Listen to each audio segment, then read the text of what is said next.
it is necessary to have a very highly qualified diplomacy, because what happens at the moment, that the problems with the American diplomacy and European diplomacy and the conflicts between European leaders and Mr. Trump, all that creates the kind of if seriously speaking about that, the chaos. And it's more about slogans and ultimatives and demands, but much less about the substance. This was to Grigory Yavlinsky, who's leader of Russia's opposition Democratic Yabloko party and a two-time Russian presidential candidate running against Vladimir Putin. Hello to you, Grigory. Hello. Tell me, Grigory, welcome. If I can ask you first of all, tell me, what is your idea? What's your thinking on the idea of seizing and using those 300 or so billion euros worth of Russian assets held in the Western banking system? Honestly speaking, this is your business. It's European business. This is not possible. I'm a Russian politician, so I have no answer on this question. The only thing I can say, it is a more confrontation and aggravation of the situation. I think that the consequences will be negative, and the way to the ceasefire would be much longer after that. Right, it's an interesting view, though, Grigory. You think Putin would be angry and would react by saying, "Right, let's just keep this war going." Is that your view? I can imagine what Putin is going to say to the people, and I can imagine what would be the consequences from that. So I think that just now is a very important moment to start steps towards the real ceasefire situation. Ceasefire is about saving people's lives. I think that Europe have taken that kind of course at the moment. I suppose the very fact that you imagine Putin would be so angry there does suggest that it might be an effective measure in strengthening Ukraine and quite aside from helping fund the eventual reconstruction. But what do you think, then, in your judgment, what would it take to get Putin to the negotiating table to start agreeing a ceasefire?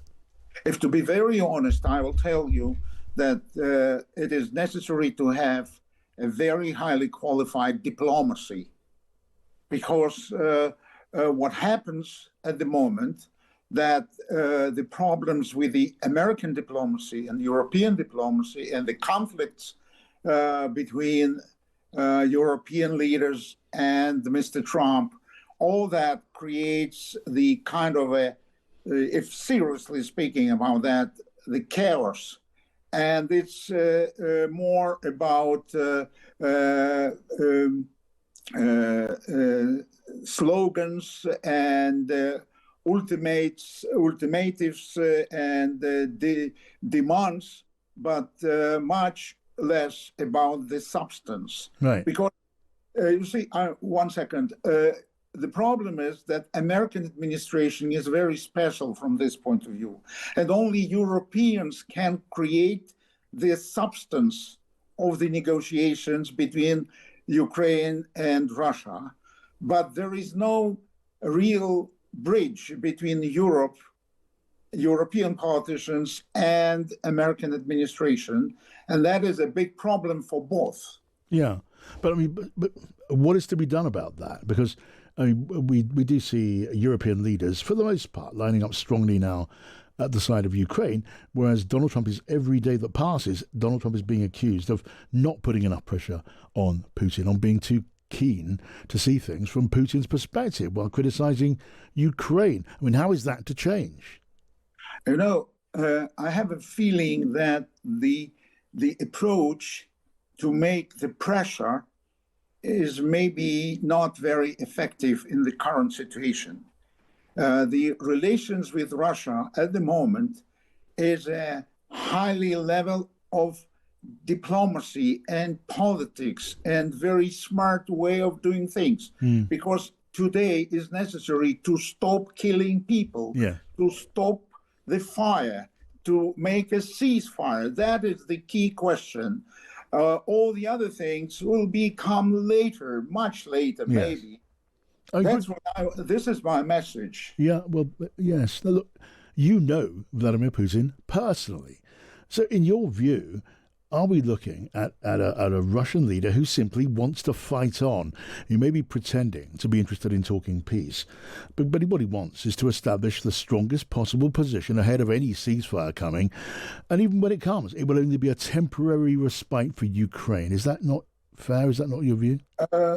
This is one of the possible view on the situation, but my message is that the diplomacy coming from Europe is being honestly very weak, and the conflict between Europe and United States in this very important point, a very important subject, is making the situation unpredictable and not very useful, because when the demands are coming in the way of that kind of very tough words without any diplomatic approach, Yeah.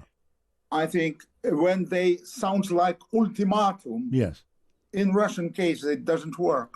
Okay, look, so if what we're seeing at the moment, in your view, is weak European diplomacy, what would effective diplomacy look like? Because you don't like the idea of cranking up pressure on Putin, seizing Russian assets and so on. You think that would antagonize him and be counterproductive. What would be productive? What would be your advice on what to do?